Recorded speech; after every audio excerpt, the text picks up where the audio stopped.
यहाँ पर उपस्थित आदरणीय प्राचार्य महोदय और मेरे प्यारे अध्यापक और छात्र छात्राओं, आज जो हम लोग यहाँ पर एकत्रित हुए हैं वो राष्ट्रीय गणित दिवस मनाने के लिए एकत्रित हुए हैं, जो श्री रामानुजन का जन्म दिवस है। 22 दिसंबर 1887 को उनका जन्म हुआ था। उनकी जयंती पर हम लोग ये दिवस मनाते हैं।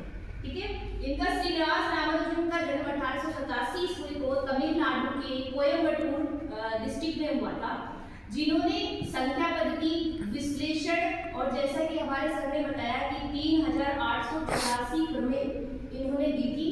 इनका जो रुझान था, जो रुचि थी इनकी, वो क्या होता था, वो मैथ्स में थी। अदर सब्जेक्ट में क्या हो जाते थे, ये फेल हो जाते थे।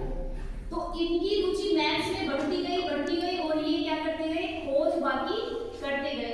और माँ सरस्वती का ऐसा आशीर्वाद इनके सर पे था कि वो जहाँ भी चीजें करते, विश्लेषण, एनालिसिस, बहुत सारी चीजें इन्होंने ऐसी दी हमारे गणित को कि इन्होंने गणित को बुलंदियों तक पहुंचा दिया।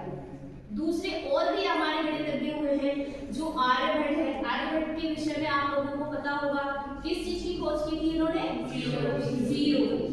1 2 3 4 5 6 7 8 9 संख्याएं हो गई। आर्यभट्ट बोले लो जीरो लगाओ, एक संख्या बढ़ाओ, 100 का नोट बन गया, 1000 का बन गया, 2000 का बन गया, लाख करोड़ तक संख्याएं पहुंच गई। और अगर जीरो ना होता तो क्या पॉसिबिलिटी थी? तो बहुत बड़ी चीज दी है उन्होंने कहीं ना। पाई की वैल्यू किसने बताई? आर्यभट्ट ने। तो वो बहुत सारी चीजें, आप सोचते हैं कि गणित का जीवन में कोई उपयोग नहीं है, लेकिन आप सोचकर देखिए कि गणित के बिना जिंदगी भी नहीं है। बहुत सारी चीजें गणित से ही डेवलप होती है। गणित के बिना आप फिजिक्स नहीं पढ़ सकते। जो लोग फिजिक्स पढ़ते हैं, फिजिक्स के स्टूडेंट हैं, आप साइन थीटा, साइन की वैल्यू आ गई 60, क्या गणित के बिना बता कर सकते हैं साइन 60 की वैल्यू कितनी होती है, cos 60 की वैल्यू कितनी होती है, पता कर सकते हैं मैथ के बिना? तो गणित के बिना साइंस भी अधूरी है, फिजिक्स भी अधूरा है, केमिस्ट्री भी अधूरी है, क्योंकि केमिस्ट्री में भी आप जो पढ़ते हैं फिजिकल केमिस्ट्री में मैथ्स का यूज होता है। तो बिना मैथ्स के आप पढ़ता ही नहीं केमिस्ट्री। तो हर चीज के लिए मैथ्स की बहुत बड़ी अपॉर्चुनिटी है। और मैथ्स को जो जन्म दिया है यहाँ पर भारतीय, हमारे भारत देश में जो माना जाता है, वो किसको माना जाता है? रामानुजन। और जनक किसको माना जाता है? आर्यभट्ट। तो रामानुजन ने इतनी बड़ी क्रांति गणित के विषय में दी है और उनको बुलंदियों पर कहीं न कहीं पहुंचाया है। 3884 प्रमेय जिस व्यक्ति ने दी, क्या दिमाग में होगा उसका? हम लोग तो पढ़ ही नहीं पाएंगे। जिसने खोज कर दी, हम लोग तो 3884 प्रमेय पूरी याद नहीं कर पाएंगे।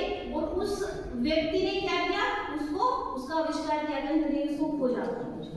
तो बहुत बड़ी अपॉर्चुनिटी कहीं न कहीं रही होगी, है ना? तो उनके विषय में मैं एक छोटी सी पोएम भी आपके सामने रखना चाहती हूँ। था एक छोटी उम्र का नौजवान श्री श्रीनिवास रामानुजन था, जिसका नाम भारत माँ की गोद में जन्मा, सदी का एक सुपुत्र महान।